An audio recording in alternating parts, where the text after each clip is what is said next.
Hello, everyone. Today I am with Marina Smirnova, PhD. Marina, we've spoken before. We've done a couple of things before, but just to quickly give some of your bio again. You are a professor at Saybrook University, and you also did your PhD on atonement to the dreadful, which is going to come in handy for today's conversation, we think, because we're talking about the trickster. And you're also a spiritual guide and spiritual intuitive. So welcome, Marina. Thank you, John, and thank you so much for having me today. And hello, our viewers and listeners. Marina, I wanted to read one thing to you. It's from a book which I like very much, Trickster Makes the World by Lewis Hyde. Always out to satisfy their inordinate appetites, lying, cheating, and stealing, tricksters are a great bother to have around. But paradoxically, they are also indispensable culture heroes. Lewis Hyde didn't write this. This is the introduction to his book, actually. Here, Lewis Hyde talks to us about the ambitions and captivating qualities of the trickster and how they add to the human imagination. So we're going to talk a little bit about both sides, maybe, aren't we? We're going to talk about maybe some of the dark side of the trickster and the good side of the trickster. I like that because it is a paradoxical figure in an archetype, yes. So hopefully we can get to that very soon, Marina. But when we were talking before, you were telling me you've moved to Sedona since we spoke last, and you said there's a lot of trickster energy in Sedona. Can you just tell us a little bit about your move and what does that mean? Yes, thank you for asking, John. Yes, I lived in Michigan for over 20 years and moved to Sedona by what something, can be described as perhaps a turn of fate or perhaps an invitation of the trickster, because I never intended to come to Sedona consciously. Nor have I intended to move to Sedona. I was actually on my way to elsewhere. I was planning to move to Sitka in Alaska, and I had everything ready. And on the way, I decided I'm going to stop in California and visit my friends in California, and then I would drive with my dog Star and to fetch a boat from Bellingham to Sitka. Needless to say, a friend of mine with whom I went to school to the Institute of Transpersonal Psychology, which is now Sophia University back in the day, decided, okay, I'll meet you partway and we'll stop and we'll visit Santa Fe, New Mexico, and then we'll head to California. Well, we did just that. And on the way to California, my friend all of a sudden said, oh, and by the way, we're going to go to Sedona as well. And I felt an absolute, very strong no inside. I'm not going to Sedona. I don't want to see Sedona, even though I've not been there before. And uncharacteristic to myself, I actually kept up the argument. My argument was that I don't feel that I need to be there.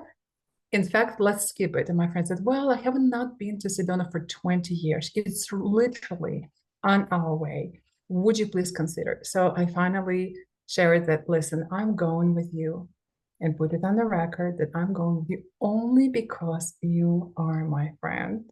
You were outsmarted by the world trickster, Marina. Yes. That's what I need to tell you. And it's a very good point, because the world is a trickster. The best laid plans, the conscious attitude, I'm going to go, to Alaska and I'm living there and this is definitely what's happening and they're the steps that I've got organized. And then where did you end up? Sedona. Sedona, but note, please, right? So I was following the vision that I received earlier when I decided, okay, I'm going to move to Sitka. Mm. And if you think about it, Sitka starts with an S, ends with an A. Sedona starts with an S, ends with an A. Alaska starts with an A, ends with an A. Arizona, which is state where Sedona is, starts with an A, ends with an A. Could it be, again, that it is such a, again, divine play in a cosmic game that brought me here? So, and there's a little bit of a story also I'd like to share with you, how individuals in our lives, friends, family, acquaintances, neighbors, what have you, quite often play out part in that trickster character, in a trickster territory, in a trickster figure, without even knowing that this is what they're doing. Yeah. I am quite certain that my friend did not play a trick on me. Yeah. When my friend asked me to, come to Sedona, just visit for a bit. Yeah. Because on day 2, being in Sedona, I knew that I'm supposed to be here. And when I shared this with my friend, that was not a pretty conversation. And finally, I have to say, listen, did I or did I not tell you? I don't want to go to Sedona. Did I or did I not tell you? Yeah. I do not want to even visit it. And I said, deal with that. And all of a sudden, my friend realized, oh, there is a big picture at play, right? I've noticed it. I remember once when I was in the country, and it was there's a track here in Western Australia, the Bibbulmun track. It goes for a long, thousands of kilometers, well, 1,000 kilometers maybe. And someone just came. I was sitting off on the side, and someone just came along the track and came up and started talking to me without any introduction, out there kind of things, and it was just 100% unusual and accurate. And it's like you meet people that, as you say, they're playing the trickster role in a way, and whether they know what they're actually saying to you, or the ramifications of what they're saying to you at that time is another point. Yes. I'm glad you mentioned this too, because that was happening on the day 2 for me in Sedona, in one of the vortices here. I did meet a figure who, at first glance, could be looked at as just simply a hiker, who did just that for me and my dog Star, who approached and, started the conversation, was right on. And at the end of it, she said, may your day be filled with many, many miracles. And I thought, oh, what an interesting conclusion, right? Concluding line. And as she was passing me on the right, I was just so taken by what she shared in the conversation that I was just, I had this impulse to turn, right, and take another look at her. And when she passed, so I could not see her through my peripheral vision, I turned instinctively, and she was not there. So that really added to a very... It's kind of like, I'm butting in a little bit, but it's like we've been brought up in this left brain world of concrete reality and sensate reality and stuff like that. But what we don't realize maybe is that we have apparitions with figures daily, and trickster figures come in and out of our lives and this and that, and, and we don't maybe always comprehend how much richness that brings to life. We talk about, we've got to do that at 9 o'clock, and then there's that step, and then there's that step, and we're all very sensible. But this richness on the other side is happening daily with friends and acquaintances and people unknown. Yes, absolutely. And, in our conversations, you already know this about me, that I absolutely love the work of Joseph Campbell. Yeah. And to me, what he shares, as I relate what he shares also to the trickster figure into our conversation about trickster as an archetype, and also as a very potent energetic reality, yes, that can manifest in a variety of ways.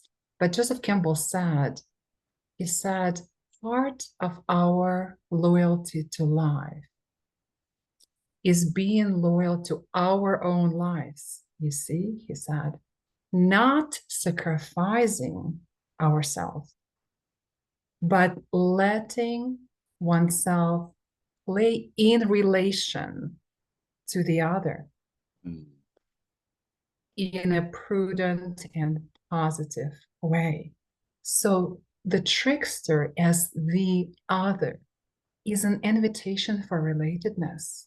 And this is something that Jung saw, and this is something that Jung and Jungians emphasize, how important that sense of relatedness is, as opposed to neglecting altogether what is happening, right, and allowing it to stay unconscious or projecting it or identifying with it. But that healthy, soulful confrontation and conversation and relatedness with the figure that is so paradoxical, the good, the bad, and the ugly, yes? The trickster figure, I think it's essential. And that is, again, a life-standing invitation that, from my perspective, is active and relevant and at play by day and by night. You know, for me, for instance, and I could notice this in my own life, and I'll share this because I'm sure that our viewers and listeners have their own versions, yes, experiential versions, deeply subjective and very valuable because they are phenomenologically valid. So for me, whenever I get too Apollonian and too logical and too straight and forward linear, if you will, in my life, daily life, right? Square, if you get a little bit square too. Exactly. And at times, you know, even though you are an academic and you're kind of mentally square, what happened there? Well, exactly. But, you know, squaring is not a bad thing, right? Squaring, even in union terms, is like something really valuable, like squaring of a circle. It's like when we really get it, right? It's yeah. Like landing itself. Yes, but when I get too narrow, or as you see, you know, you use the term, you know, too square, too confined in my way. In a box. In a box. Correct. In a waking life. In my dream life, it is almost certain that I'm going to have my own encounter with a trickster figure.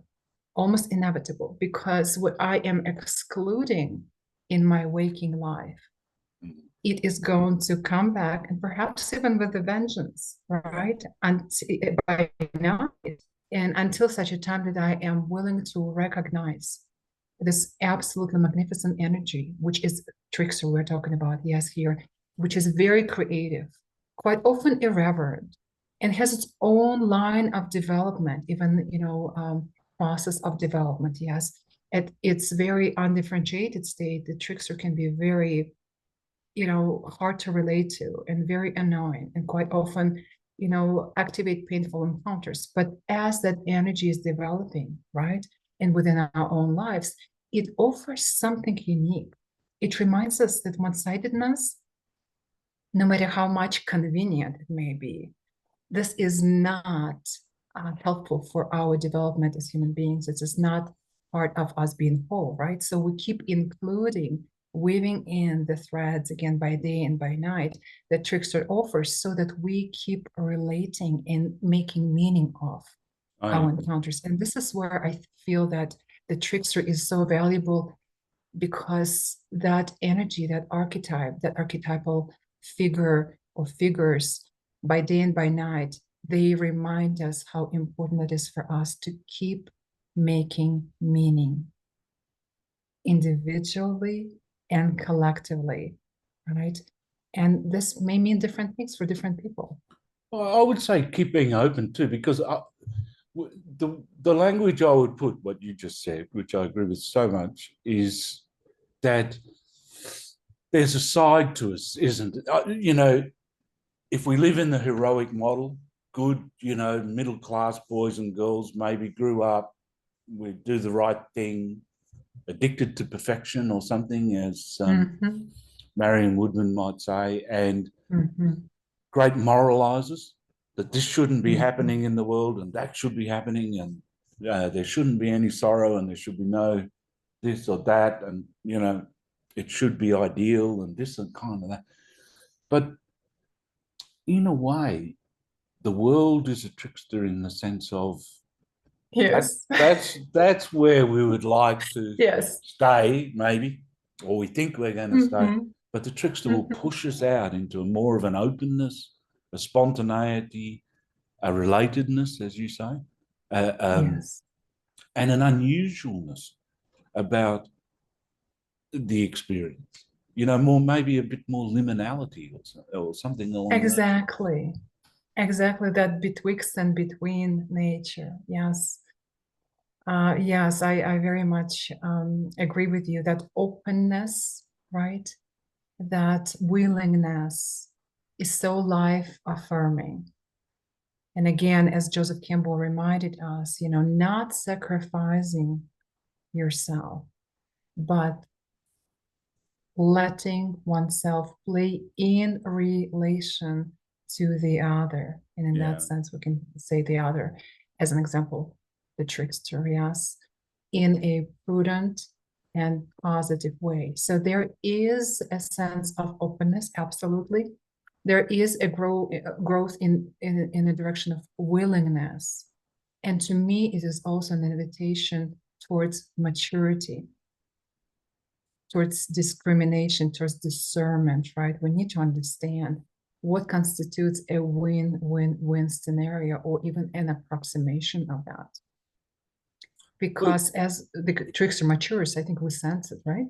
Well, I mean, this is jargon, but psychological health, it's like sometimes when you see older people, 80 or 90, really they're in, if you want to look at it one way, they're in tragic circumstances, aren't they? The car's breaking down or the body's breaking down. This takes a long time to get up. The knees aren't working. Uh-huh. But on the contrary, you see this good spirits that people Yes, often have. I find that very tricksterish, in the sense that they've taken the imperishable way, if you want to put it that way. exactly, exactly. And as Joseph Campbell pointed this out, and he was also using one of the metaphors, he was using a metaphor of a car. So here goes the engine, here goes this part of the car, here goes this. But he was also saying that we get to, for ourselves to work out through our life, who are we? Are we the light bulb, right? Or are we the light within that Yeah. structure of a light bulb? Mm. And whenever our experiences, our deeply subjective and also collective experiences, right, as a society, accumulate enough, when they mature enough that they help us to peek at our largest, deepest, most sacred and secret identity, could it be that the fear is dropping off in good It's measure, kind of sometimes like altogether?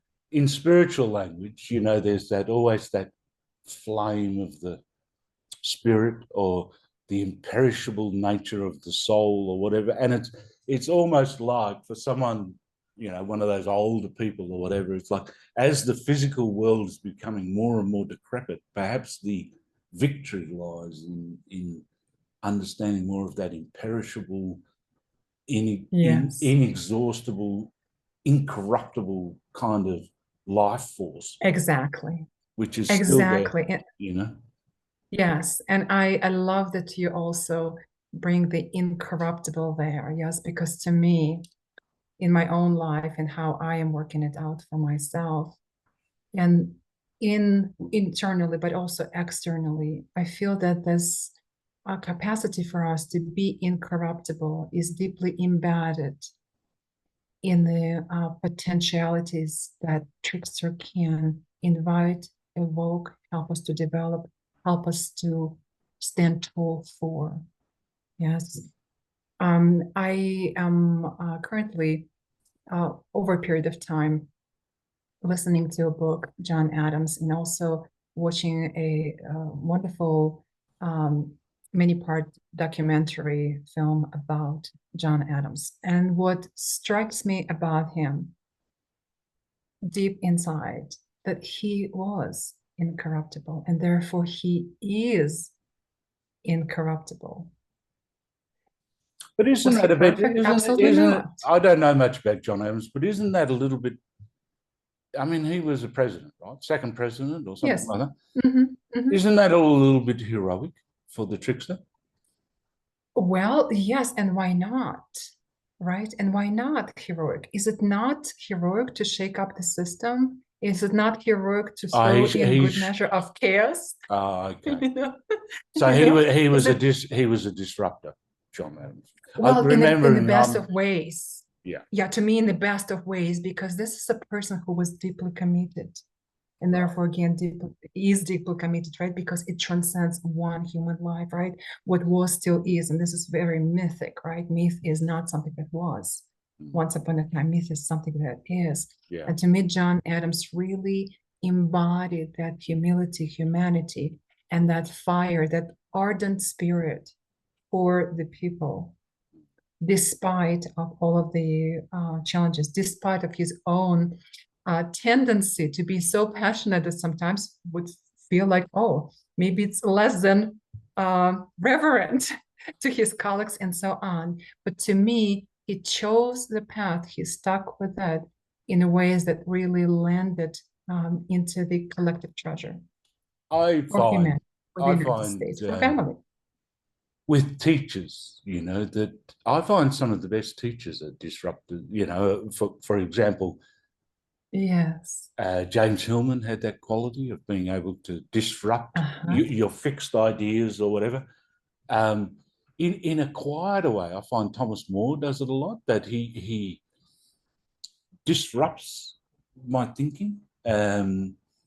On behalf of the soul, right? On behalf of the soul. That's the point. Yes. That's the difference between the amoral trickster, who's just in service of something else or whatever, in my book anyway, and the trickster in service of the soul is something which is taking you out of some of your fixed conceptions, fixed ideas, or we get habituated. You know, we think this is good, you know, or this is the concept, or this is how it is, and it gets a bit too fixed. And then there's that little something that comes in which changes your thinking over to the other side, or they're good teachers. Exactly. And, you know, Clarissa Pinkola comes to mind to me too. She does that. In her, yes, and exactly. And quite often, you know, she would say something to the extent of, I come to interfere. and so to me, she's an embodiment of soulful life. To me, she is incorruptible also is another one in her commitment to the soul, to that very immortal nature that goes beyond here the circumstances we're in. But you know what I really like about what you're saying there too, Marina, is that I think sometimes, you know, this carryover of religion that we have is the moral, the dogma, the ideology of religion, but the religion of the soul is always tricksterish, whether you like it or not. If you ask. Yes, and the politics of the soul too are. Yes, the politics too. If you in the inner economy of the soul, yes. So we can all apply this. Yes, absolutely. And so, how do we continue? The question is here for me too. How do we continue to allow ourselves, and again, as Joseph Campbell mentioned, in prudent and positive ways, right?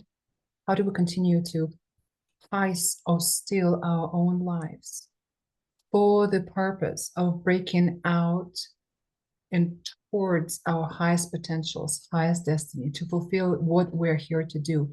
Because that requires that measure of the trickster within us to pull off that heist, whether that's a midlife heist or that is past midlife heist, right? Or that stealing our own lives. And it was so important for Joseph Campbell as well. He knew it very well, and he taught it. Steal your own life.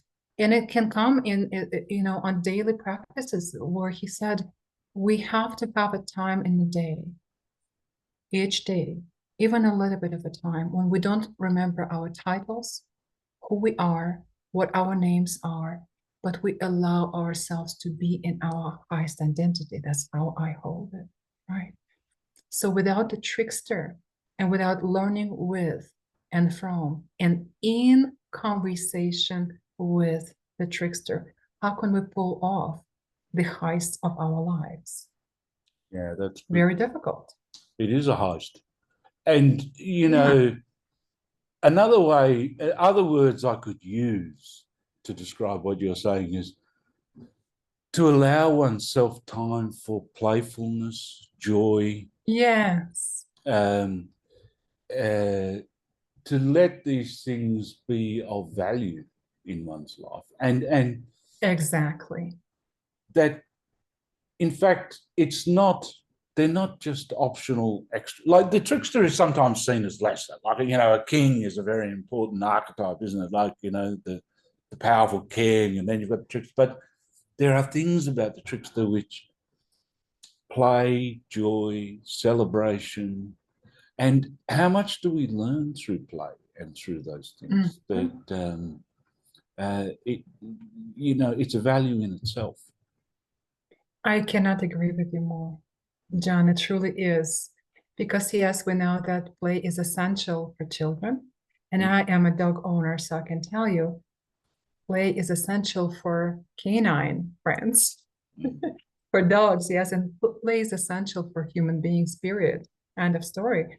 And how that creativity is renewed with each step that the trickster figure or archetype takes in our lives, right?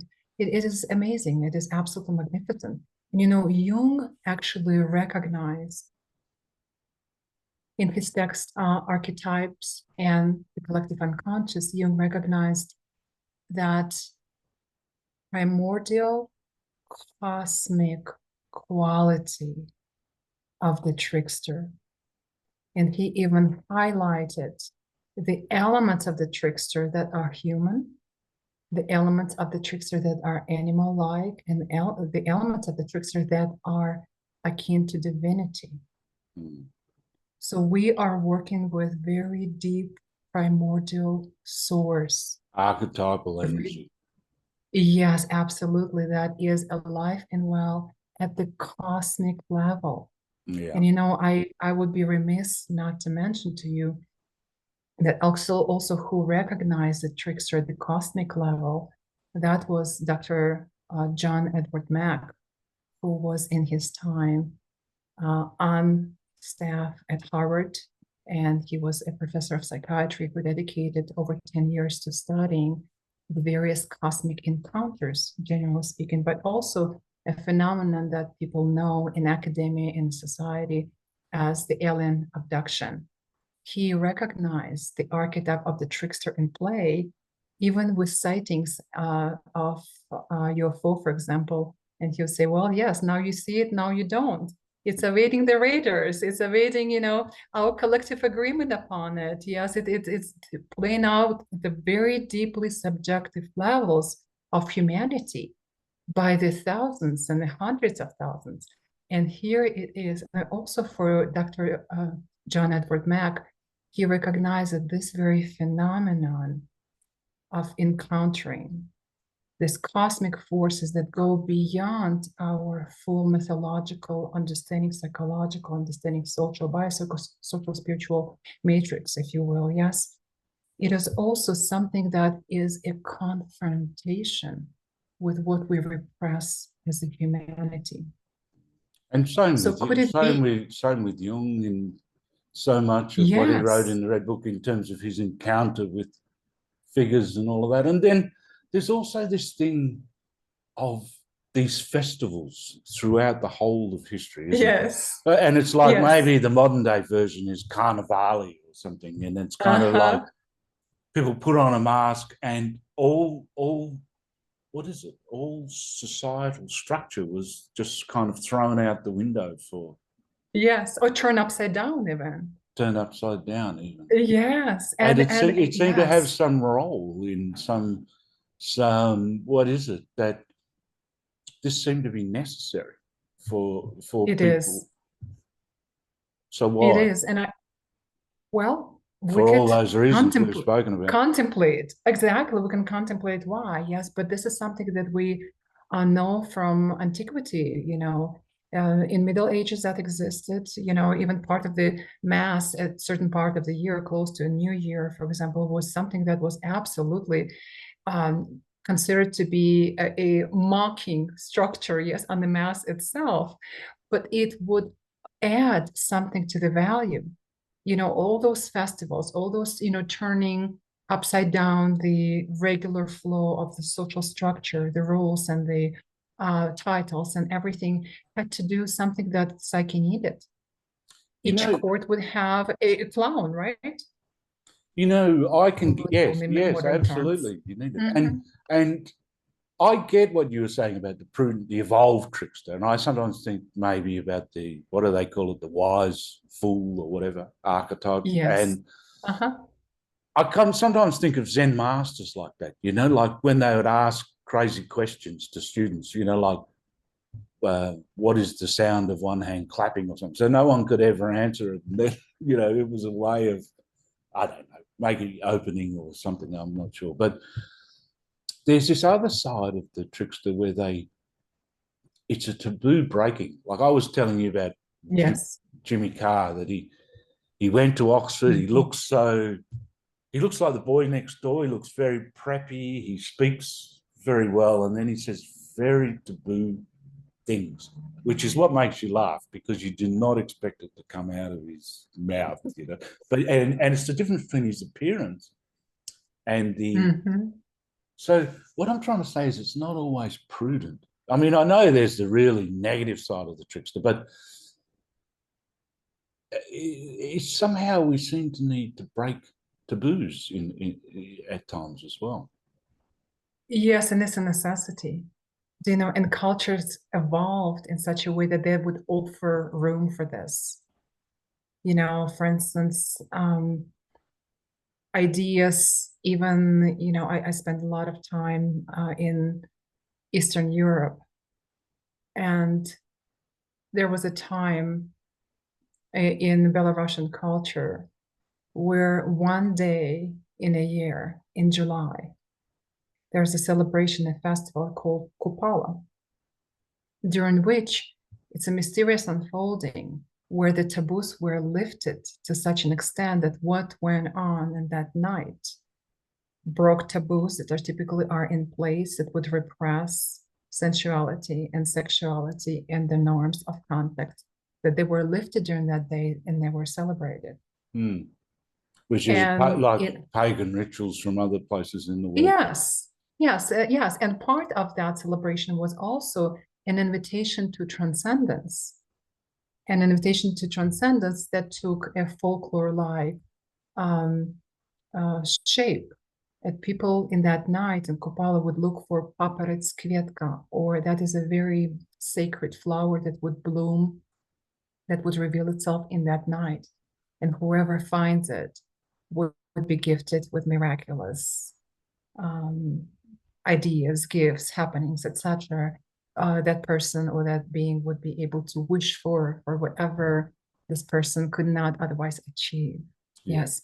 So to me, it's representation of transcending our human identity as we often hold it. Could it be that the trickster at play in that festival, and this is only one of instances, right, from very rich folklore, cultural, ethnic lives of people all over the world, could it be that the trickster is also a challenger of our own sense of limited human identity, which we have bought into and which we otherwise would not able to shake so easily? Could it be also that Dr. John Edward Mack, whom I mentioned to you, who was studying this incredible cosmic level, again, play, yes, and he saw archetype of the trickster in the occurrences of cosmic encounters, could that be, and in his perspective, it was really challenging. Yeah, there's so much that challenging us. I think if I don't know, for people that have grown up in a middle-class family and the etiquette and the rules, and so there Mhm. is so much that's been cut out of the picture in so many different ways. And, you know, some of Yes. them maybe we have to experience before we, like I remember a friend talking about a ghost, you know, and I said, well, when I meet a ghost, I'm sure I'm going to believe in them because, you know, I can kind Good for you. Good for you, John.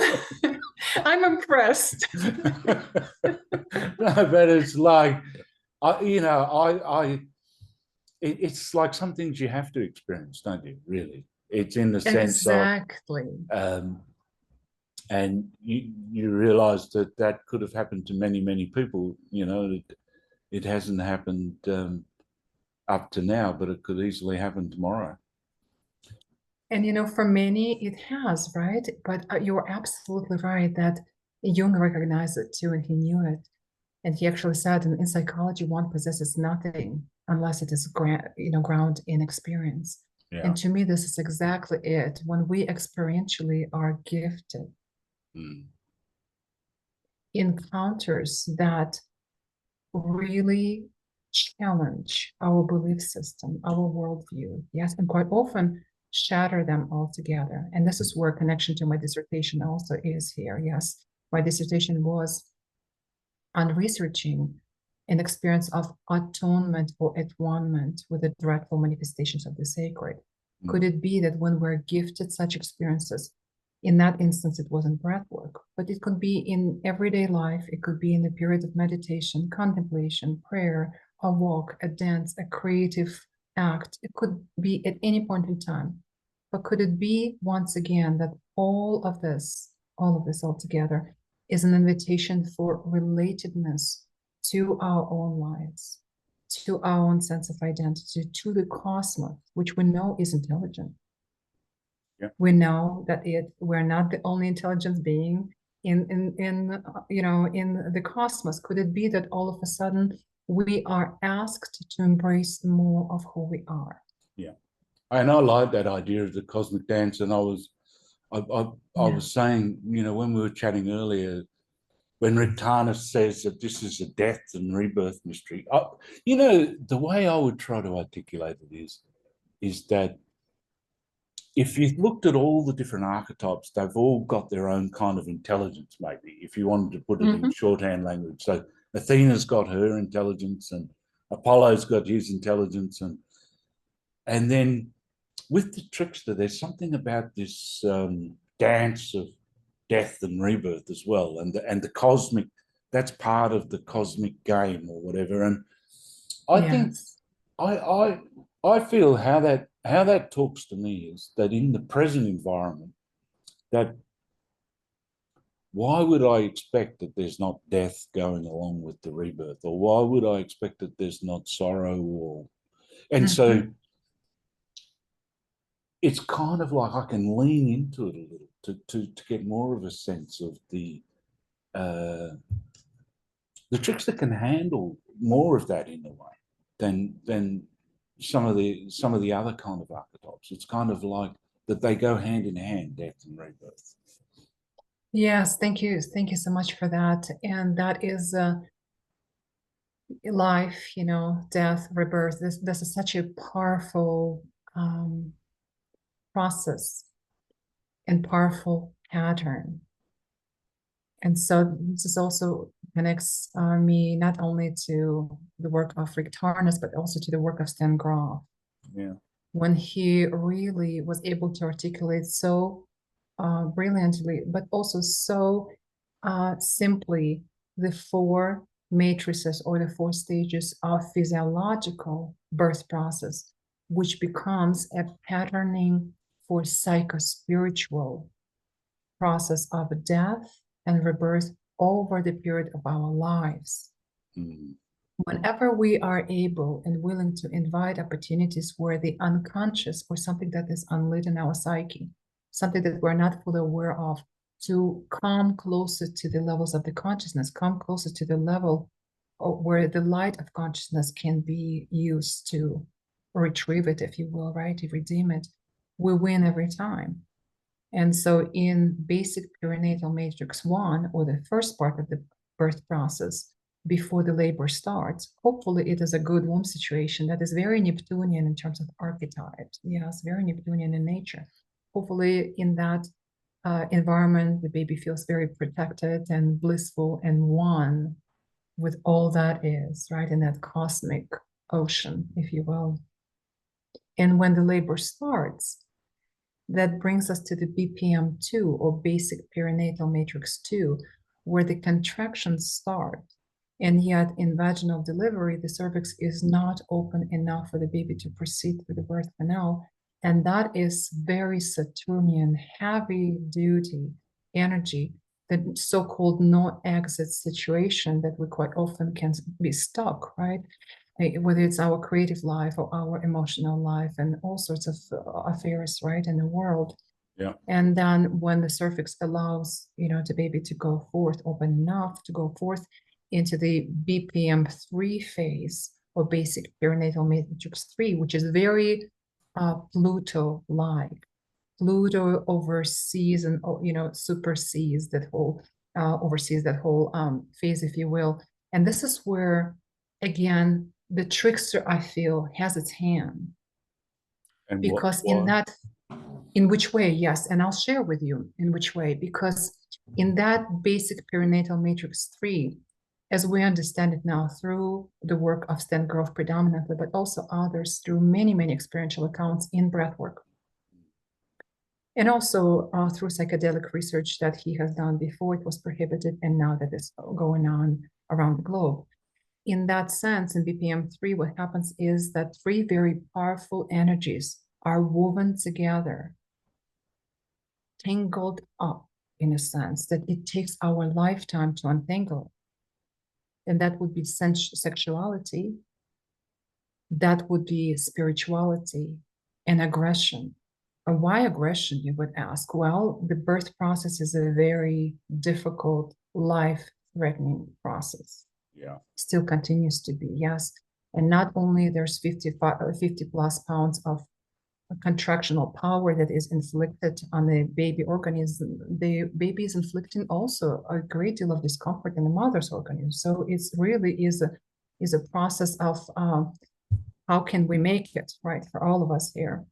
And so this is where the trickster comes in and reminds us to keep learning how to differentiate our energies in our life, how to differentiate what is conscious, what is not, how to differentiate what is ours in this life and what is not. And of course, BPM4 is where the baby is born, and it's very Jupiterian energy, like larger than life, Zeus all in his power, yes, to use Greek mythology. But that, imagine this, we are going through this, according to what we know through transpersonal psychology in general, and Stan Grof's work in particular, we're going through this psychological, psychospiritual death on the collective level. But yes, there's and something personal. something so, to me, there's something so helpful about thinking about it, because then we understand the labors of birth, we understand some of the challenging aspects, we understand, all of those things that you were just talking about in the birth process on a collective level, and perhaps to be able to, what I would hope more and more is to be able to lean into that more. I like this. I like that, because it, again, as long as we are willing, and that in and out of itself is a very powerful vibration. We already know that sense of willingness to go beyond our preconceived ideas, beyond what we believe to be our reality, right? And willing to keep incorporating the gifts, the experiential gifts that each of us receives, individually and collectively. That is paying tribute to the trickster. Because remember, that chaotic phase is like, oh my goodness, my worldview was this, and now I don't even know what to believe. That is trickster's, footprints all over. And why not? And let's keep in conversation with the seemingly contradicting and thoroughly paradoxical nature that Trickster brings to us. To the table, we can say. Yes, exactly. And that's an offering, is it not? Marina, I think that's a good place. And, and hopefully we can continue our conversations about different topics. I would love that, John. And thank you very much. You're most welcome. Yes, and thank you, viewers and listeners. And if I may invite everyone to contemplate, why not? Here is to life-giving heist of our life so that we can fulfill our highest potentials, yes. So we can keep discerning and so we can keep picking up the tasks and the life threads that are truly ours to live and to contribute to society. Thank you. That's a beautiful way to describe it. Thanks, Marina. See you.